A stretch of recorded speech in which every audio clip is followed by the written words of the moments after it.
სრულიად აგეთახმებით ბატონო ზურა ჩვენ რამდენიმე წელი გვამყოფეს პათოლოგიურ სიტუაციაში. ნახეთ რითი იწყებოდა ჩვენი დილა. ჩვენ ვებრძვით კორონას. ჩვენ დავამარცხეთ კორონა. ვინ არის კორონა? იცით მეგობრებო? ეს არის წმინდანი, ახალგაზრდა გოგონა, რომელიც ეწამა ქრისტესათვის, სახელად კორონა, რომლის საფლავიც არის იტალიაში და ის ითვლება პანდემიების მფარველად. ანუ იმის ნაცვლად, რომ ჩვენ გველოცა, რომ კორონა გადაგვარჩინე, ჩვენ ვებრძოდით მას, ეს ხო გათვლა იყო და მანამდე იყო პანდემიის მცდელობა და იყო ებოლა თუ გახსოვთ. ებოლა იცით ვინ არის? პანტელეიმონ მკურნალის დედა. აი სახელები არაფერს გეუბნებათ. როგორი ფსიქოლოგიური დათვლა იყო. ანუ ჩვენ პლანეტის მოსახლეობა უშვებდით ასტრალში ინფორმაციას, რომ კორონა ჩვენ გებრძვით, ებოლა ჩვენ გებრძვით. იმის ნაცვლად რომ გვეთხოვა. ეხლა მე გადავდივარ ცოტა ეზოთერიულ ან რელიგიურ სფეროებში, მაგრამ ეს ძალიან მნიშვნელოვანია და რადგან ბატონმა ზაქარიამ წამოწია ეს საკითხი, მე უბრალოდ კომენტარს ვაკეთებ. ეხლა ამ დამსწრეების უმრავლესობამ ეს ყველაფერი იცით, მაგრამ შეგახსენეთ, მაგრამ მაყურებლის უმრავლესობამ გარწმუნებთ არ იცის.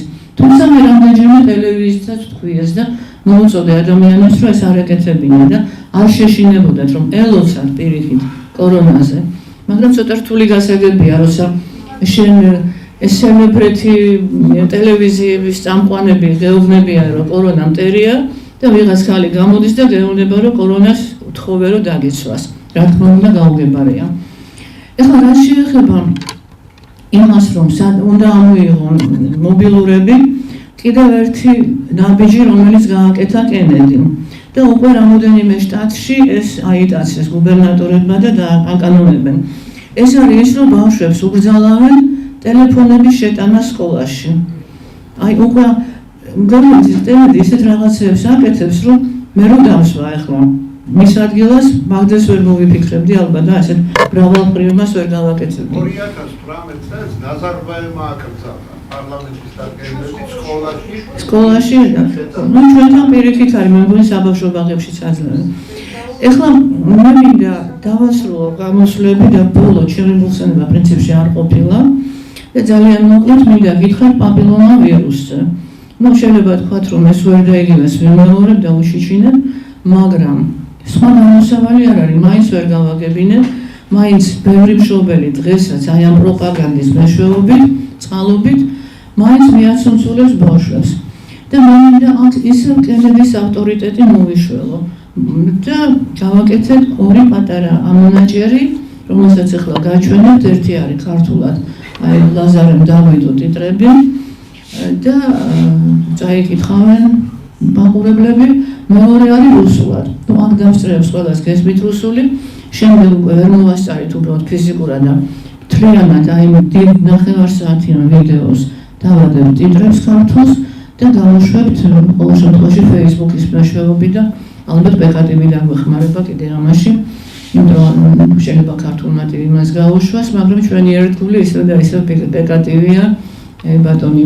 ეს გადაცემა გავაკეთოთ. ეს დიდი გაერთიანება მოხდა, ეხლა მოგეხსენებათ. და ბატონი ზაქარია ვაჟიკაშვილი არის მისი ერთ-ერთი ორგანიზატორი, ბატონ დავით ჭაბუკაშვილთან ერთად. მიხარია კიდე სხვაებიც, ძალიან ბევრი ხალხია, ამასინათ იყო დიდი შეკრება, დაფუძნება გაერთიანების და ძალიან მესიამდა 800 კაცზე მეტი იყო მოსული, მიუხედავად სიცივისა, ცუდი ამინდებისა და ასე შემდეგ და უამრავი ყურებები ჰქონდა, რამდენიმე 10,000 ნახვა ჰქონდა. ასე რომ ალბათ ქართველიერი იღვიძებს. და მე მინდა რომ ის რასაც ჩვენ აღვამობთ, მაქსიმალურად გააზიაროთ მეგობრებო, რომ ყველამ გაიგონოს, იმიტომ რომ ის რაც თქვენ ახლა აქ მოისმინეთ, ჩვენ ყველამ, მე მგონი ამას ვერსად ვერ მოისმენთ. იგივე ამერიკაში რაც ხდება, ახლა კენედის რეფორმები, აბა ვინმეს თუ გაგიგიათ რომელიმე ტელევიზიიდან. არ იცნობენ, თითქოს არაფერი არ ხდება. და მეცაც გეტყვით, ერთ-ერთი სტიმული იმისი, რატო გავაკეთე ეს სასწრაფოდ ეს ჩვენი კონფერენცია, იყო ის პეტიცია, რომელიც ბატონმა ზვია ტომარაძემ მოამზადა, რომელსაც ჩვენ მხარს უჭერთ და შეიტანა პარლამენტში. ჩვენ რამდენიმე ადამიანი ვიყავით, ბატონი თინა მოცაძე და ზურაბ როჭიკაშვილი, ხოსიაშვილი, ვიყავით ექსპერტების სახით, მინდოდა შესვლა დაგვესაბუთებია კომისიისთვის, პარლამენტის სამედიცინო კომისიისთვის, ჯანმრთელობის კომისიისთვის რა ხდება, იმიტომ რომ ბატონი ზვიადი არის იურისტი და ჩვენ სხვა კუთხით ვიყავით გარკვეულები. ჩვენ არ შეგვიშვა შეუშვეს მარტო ზვიადი, მაგრამ ჩანაწერი არსებობს ის დევს მათ საიძე, ვიღაცა გამოჭრა და ნახეთ და იქ მოხდა ესეთი რამ. თვითონ კომისიამ აირიდა ეს საკითხი და გადასცა ჯანდაცვას, მაგრამ გამოვიდა ბოლოს ბატონი ლადო კახაძე. ლადო კახაძე არის ყველაზე ხუცესი წევრი, რომელმაც გახსნა ახალი პარლამენტი მოიხსენებათ და საკმაოდ კარგი სახელია საქართველოში, იმიტომ არის ძალიან კარგი თავადა და მის მოსმენას, მის ლექსებს და სადღეგრძელოებს არაფერი სჯობს. მაგრამ მან თქვა ესეთი რამ, რომ ჯამო არის ძალიან კარგი ორგანიზაცია, რომელსაც ბევრი სიკრეტეები აქვს მოტანილი და ბევრ სიკრეტეს გვაძლევს და ჩამოთვალა მაგალითად ტუბერკულოზის პროგრამა, სიგარეტის წევის პროგრამა და პაპილომა ვირუსი, რომელიც იცავს 90% კიბოსგან. ეს არის მისი სიტყვები.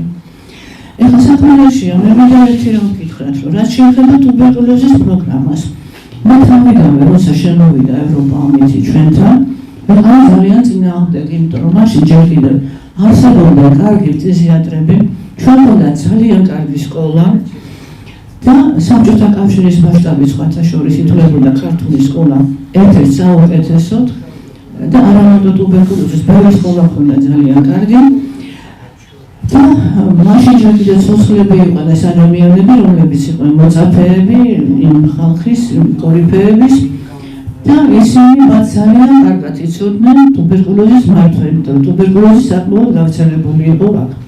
და როცა მოვხდი გერმანიაში სამუშაოდ, просто სასწავლად გამოშვეს და სამუშაოდ, ერთ-ერთ საუნივერსიტეტო კლინიკაში, აღმოჩნდა, რომ იქ საერთოდ ეს იყო დასავლეთ გერმანია, ანტვერპენი, იქ საერთოდ არ იცოდნენ რა იყო ტუბერკულოზი, მარტო წიგნებიდან ნახი არ ჰქონდათ. და აი ეს ხალხი ჩამოდიოდა ევროპიდან და ჩამოყალიბდა პროგრამა, რასაც ჩვენი კორიფეები აპროტესტებდნენ მაშინ. ასე რომ ვერაფრით ვერ ვიტყვი, რომ წარმატებული იყო ეს პროგრამა, გარდა ფულის კეთებისა, არაფერი მოუტანია მას არავისთვის. და მათმა ავტორებმა მერე ზოგმა სუპერმარკეტები გახსნა პირველი და ზოგმა რაღაცა სასტუმროები ააშენა. ეს ალბათ ყველა მიცით, იმიტომ რომ საქართველო პატარაა. და ეხლა ამით გვეტრაბახებია, რომ ტუბერკულოზის პროგრამა მებს მკითხვას. საბჭოთა კავშირში და საქართველოში ბავშვი, რომელიც იბადება, მას უკეთდება ტუბერკულოზის საწინააღმდეგო აცრანა BCG. თუ ესეთი წარმატებულია ეს BCG, რატო არ იმ ქვეყნებში, სადაც ეს აცრანა მიმდინარეობს, ტუბერკულოზი რატო ამართებათ ამ ადამიანებს და რატო მოიმატა ეხლა ამან? ეს კიდე სხვა თემა არის, ალგე გამოსატანი ალბათ. ეხლა რაც შეეხება პაპილომა ვირუსს. მე როდესაც შემოიტანა ჩვენთან და აქტიურად დაიწყეს მისი პროპაგანდა, მაშინვე დავიწყე ამის გაპროტესტება. მაგრამ მაშინ რაღაცნაირად კიდე ცოტა შეჩერდა სიტუაცია, მაგრამ ეხლა იმის მერე რაც კენედი ჩაუდგა სათავეში ამერიკის ჯანდაცვას, ჩვენთან აცრების პროპაგანდა სულ გადაერია. ეს ასეთი თავგადაკლული პროპაგანდა არ წასულა არასოდეს. ამ ზამთარს იყო სხვათა შორის ავტობუსებზე ეწერა, თუ გახსოვთ აიწერეთ პაპილომა ვირუსისგან, მაგრამ ეხლა უკვე ნამეტანშვებია. ეხლა გამოდის ჯანდაცვის მინისტრი და პირდაპირ ამბობს ტელევიზიით, რომ აუცილებელია რომ აიცრათ პაპილომა ვირუსისგან, იმიტომ რომ არ დამემართოთ კიბო. და თუ ადრე ამბობდნენ, რომ ეს არის საშემოსდოს ყელის კიბოს გამოწვეული ვაქცინა, ვირუსის საწინააღმდეგო ვაქცინა, ეხლა გადავიდნენ ბიჭებზე და ეხლა უკვე ამტკიცებენ, რომ არა მარტო სქესობრივი გზით გადადის, თუმცა ხელის ჩამორთმევით გადადის. ეს არის აბსოლუტურად ოქსიმორონი. ამას Facebook-ითაც გადადის კი ბატონო. ანუ ის რატომ ეხლა, იმიტომ რომ ის რაც გადადის მხოლოდ და მხოლოდ სქესობრივი კავშირით, ჩვენ ვაპროტესტებდით, რომ რატომ უკეთებენ 9 წლიდან, თუ მაინდამაინც დაცვა უნდათ, გავუკეთოთ იმ ასაკში, როდესაც უკვე იწყება სქესობრივი ცხოვრება. ამაზე მე მივიღე პასუხი თავის დროზე უცხოეთიდან, რომ იმიტომ რომ თქვენ ხართ მესამე კატეგორიის ქვეყანა და ტაილანდში იწყებენ 8 წლიდან და 9 წლიდან თურმე სქესობრივ ცხოვრებას. და ამიტომ თქვენ ხართ ერთ პროგრამაში ჩართულები. დიდი ფუტიში, მაგრამ საქართველოა და ეს უნდა გავითვალისწინოთ. და თუ იმ წამოებელმა არის ის ვინ არის საქართველო, ჩვენმა ქართველებმა ხომ იციან და როცა გამოდიან ჩვენი ექიმები, ექიმები და მით უმეტეს ჯანდაცვის ხელმძღვანელობა და აკეთებენ ღიად ამის პროპაგანდას, იმათ უნდა ეყოთ სიმდისი იმისი, რომ დაფიქრდნენ თუნდაც. და ახლა მე ვთქვათ ის ადამიანი, ვინც დღეს გამოვიდა ქუჩაში თქვა და რაღაცაზე ყვირის. ისიან ძალიან კარგად მისდობენ, ძალიან კარგად იციან, რომ ყველა ჩემი სიტყვის უკან დგას დოკუმენტურად და ექსპერიმენტულად გამოკვლეული მასალა და მეტყველად არასოდეს არ ლაპარაკობ არაფერს. მიუხედავად ამისა, დედალი და აი ესე უთიფრად აკეთებენ ამის აგიტაციას.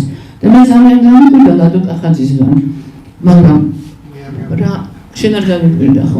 მე გამიკვირდა, იმიტომ რომ არ შეიძლება ახლა ალბათ ლადო ჩამორჩა სიტუაცია სიახლეებს და უბრალოდ არ იცის.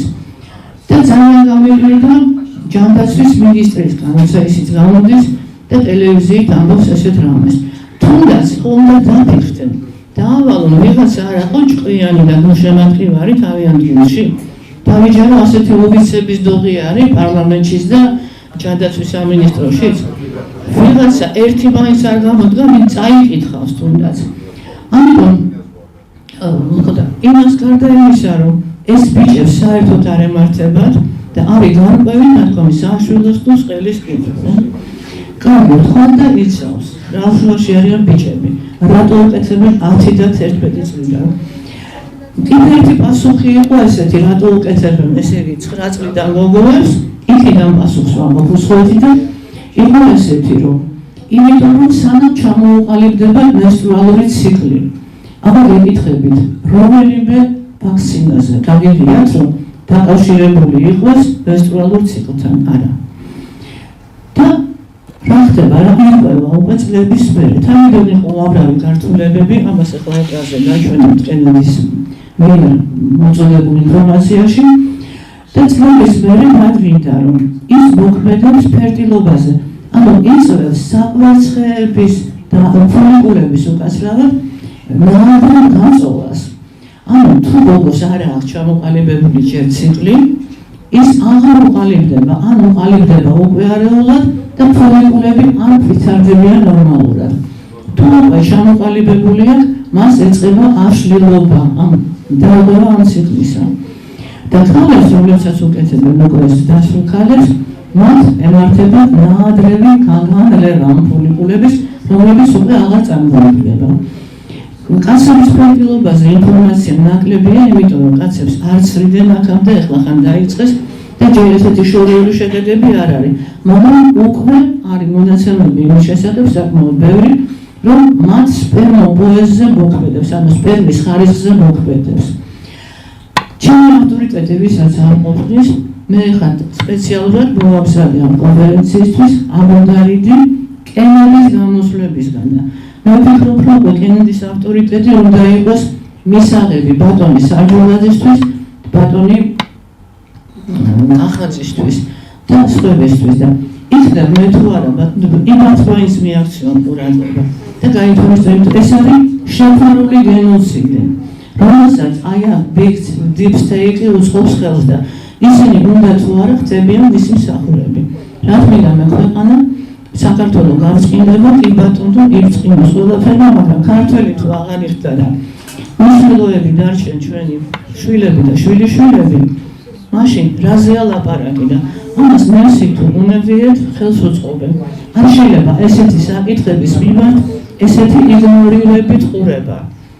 სულ ვიღაცამ თქვას და გაიჟღეროს მსგავსმა რაღაცამ, შენ ვალდებული ხარ როგორც ხელისუფალი, ეს გადაამოწმო. მე ვიცი, რომ ჩვენ პოლიტიკოსებს არ ძალიან ამისთვის ახლა გაცილებით სერიოზული მისიები აქვს.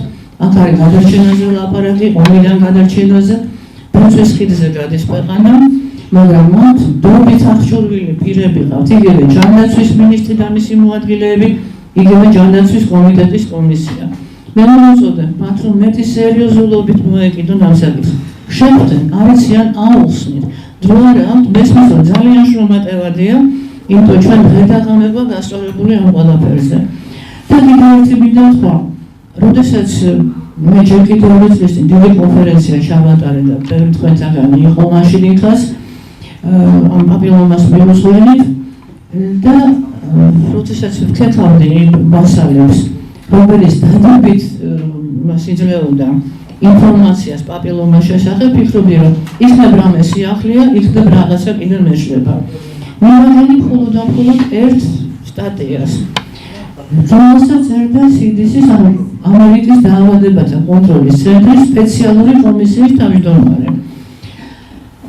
და იქ ესაა ესეთი რამ, რომ იმისათვის უნდა ავსრათ ბავშვები 9 წლიდან, რომ დავისვათ იმუნიტეტ დაქვეითებული ადამიანები ამისაგან. ანუ იმუნიტეტ დაქვეითებულებისგან იგულისხმებიან შიდსიანები.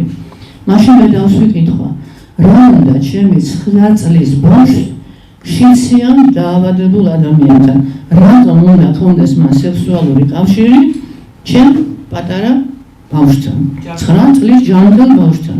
რაზეა ლაპარაკი? ლაპარაკი არის პედოფილების დაცვაზე, შიდსიანი პედოფილების. ანუ აი ეს ავადმყოფები, რომლებიც იყვნენ ბაიდენის თავრობაში და ყველა უნახენ ჩვენ ეს სიმახინჯეები, რასაც ისინი ნერგავდნენ ჩვენთან, თუმცა ისინი იმზადებდნენ ჩვენ ბავშვებს გებრიელ ლუკმანს თავიანთი გარყვნილებისათვის. ეს არის კატასტროფა, მეგობრებო. არ ვიცი, შეიძლება მე ძალიან რადიკალური ვარ, მაგრამ მე შემტკივა ამაზებული და არ მესმის ადამიანი, რომელმაც იცის ეს ყველაფერი, როგორ შეიძლება ის გაჩერდეს. და მე მომუწოდებ ექიმებს, ექიმებო, გაერკვიეთ, ამიღეთ ხმა. ეხლა გაჩვენება არის დანაშაულის სტოლფასი უბრალოდ. არ შეიძლება ესე. ეს უკვე ერის ღალატი კი არ არის. ეს ღმერთის ღალატია, საკუთარი თავის ღალატია. როგორ უნდა იცხოვროთ აი ამ ინფორმაციით და თვალების დახუჭვა და სირაქლებას პოზიცია არ არის გამოსავალი და არ ვიცი დღეს ეს არ არის გამოსწრება. არც იყო ადრე. დღესდღეობით ამაზე საუბარი არ შეიძლება. ეს არ არის დღეს კომპიუტერის დრო არის, თუ შეგიძლიათ კომპიუტერში რაღაცა ნახოთ, გამოიწეროთ სადღაციდან რაღაცა ჩექბა და რაღაცა აქსესუარი და დუხები, წეთილინებად შეგრძანოთ, მაშინ მოიაზრეთ ეს ინფორმაცია. და გადამოსმით, ვიტყუები ჩვენ თუ არ ვიტყუებით. დიდი მადლობა გულაღებისგან და წარმოგიდგენთ კენედის კადრებს. თუ შეიძლება რა აჩვენო.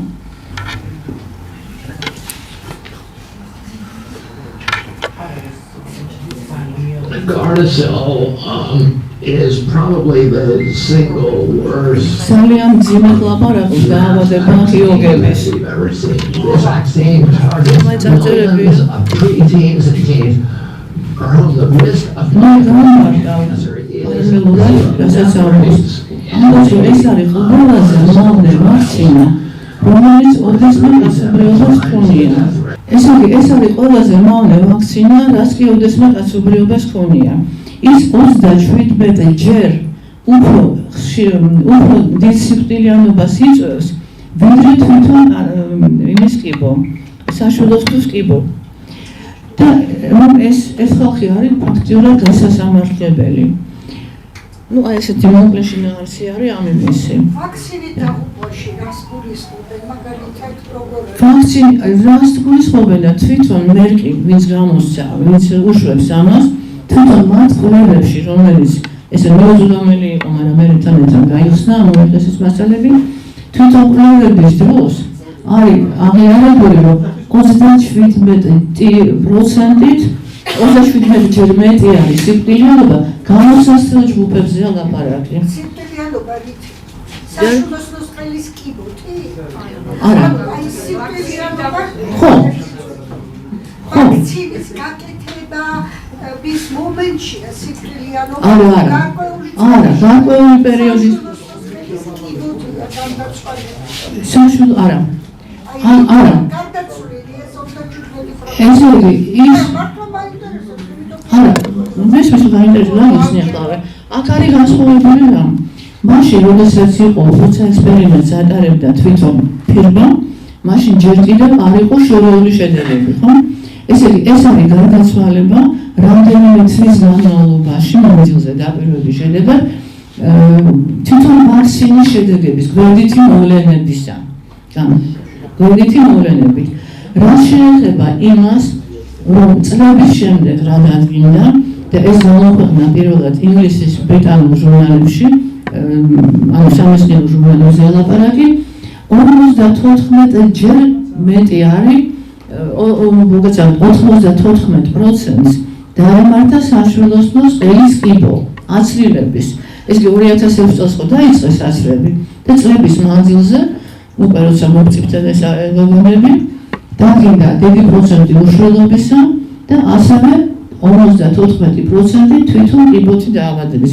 ზუსტად საშვილოსნოს ყელის კიბოზეა საუბარი. და ეხლა მე თქვენ გავჩვენებთ მეორე კოლაჟს. ეს არის 9 საათიანი მისი ვიდეოსი რუსული თარგმნით, ოღონდ ამოჭერი რამდენიმე მონაკვეთი მარტო.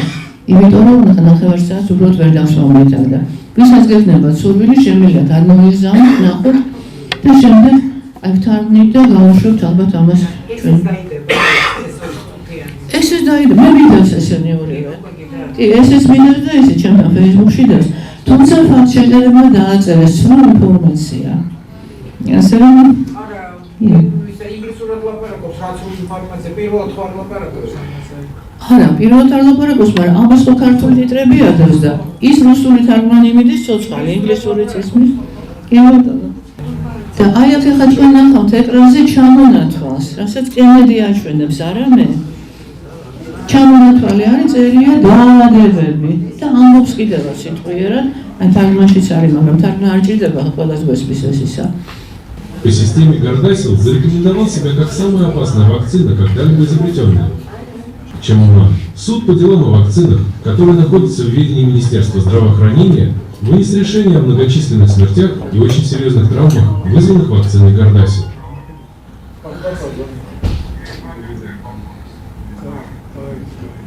Частота выкидышей в доклинических исследованиях после применения Гордасила удвоилась по сравнению с исходным показателем. Врожденные дефекты в группе, принимавшей Гордасил, были в 5 раз выше, чем в контрольной группе. Что касается нарушений репродуктивной функции, то поразительные 10,9% женщин в объединенной группе сообщили о нарушениях репродуктивной функции в течение 7 месяцев после приема Гордасила по сравнению с 1,2% в группе плацебо. Уровень смертности в группе, получавшей Гордасил, в ходе клинических испытаний составил 8,5 на 10 человек. Риск смерти от этой вакцины, согласно собственным исследованиям компании Merck, в 37 раз превышает риск смерти от рака шейки матки.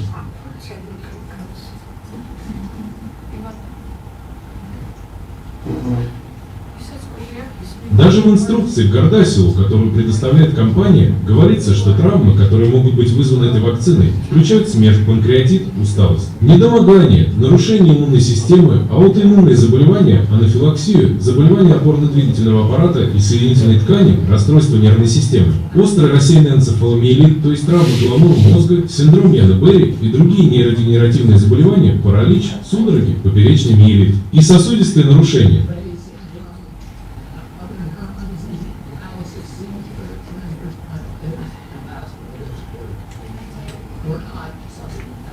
Календарь прививок.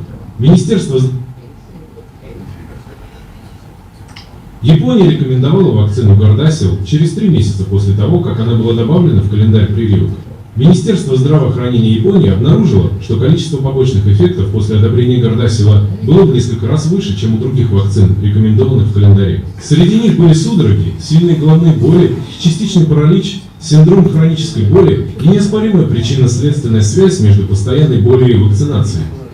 Японские исследователи обнаружили, что частота побочных эффектов от вакцины против ВПЧ достигает 9%, и что беременных женщин, которым сделали прививку, в 30% случаев случались выкидыши или преждевременные роды. В 2015 году Японская ассоциация медицинских наук выпустила официальные рекомендации по лечению симптомов травм, вызванных вакциной Гордасил. Ассоциация также заявила, что нет доказательств того, что эта вакцина предотвращает рак шейки матки. К сожалению, исследования компании Merck показывают, что вакцина Gardasil может оказывать непропорционально сильное воздействие на азиатских женщин. Например, в протоколе 19 было 8 смертей среди 3,8 тысяч женщин, и 7 из них были азиатками. Это 87% азиатских женщин, в то время как только 31% участниц исследования были азиатками. А в 2015 году компания Merck объявила об открытии 5 новых клиник по лечению ВПЧ у женщин, пострадавших от вакцины Gardasil. В тот день, когда они объявили об открытии, в эти клиники обратились 1,3 тысячи пациенток. В 2014 году в Колумбии 800 девочек в городе Кармен-де-Боливар получили серьезные травмы от вакцины Gardasil, и по всей Колумбии начались протесты. Генеральный прокурор Колумбии приказал Национальной службе здравоохранения этой страны немедленно начать лечение девочек, пострадавших от вакцины Gardasil. А в 2017 году Верховный конституционный суд Колумбии постановил, что вакцина против ВПЧ больше не будет обязательной в стране, и приказал оказывать медицинскую помощь девочкам, у которых появились симптомы после вакцинации. Помпео Мартинес, который сейчас преподает в Колумбийском национальном университете, назвал вакцину против ВПЧ преступлением против человечества. Недавние исследования показали, что в странах с развитой программой вакцинации против ВПЧ, таких как Великобритания, Швеция и Австралия, наблюдается резкий рост заболеваемости раком шейки матки, а не снижение, которое обещала компания Merck.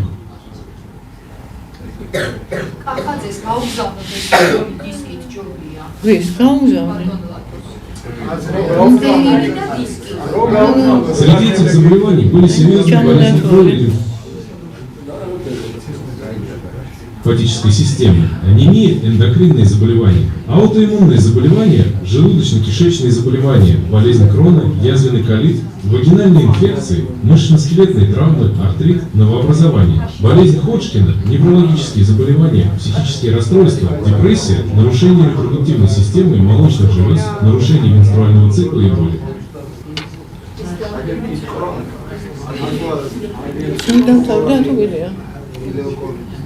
Более чем 3% девушек, каждой из 30 в обеих группах, потребовались хирургические и медицинские процедуры. Так что эта карточная игра, в которую мы играем с компанией Merck, теперь стала очень рискованной. Компания Merck убрала одну черную карту, но теперь у вас есть шанс получить синюю карту и заболеть аутоиммунным заболеванием, которое может преследовать вас всю оставшуюся жизнь. И у вас есть шанс получить какое-нибудь другое серьезное заболевание с вероятностью 50%.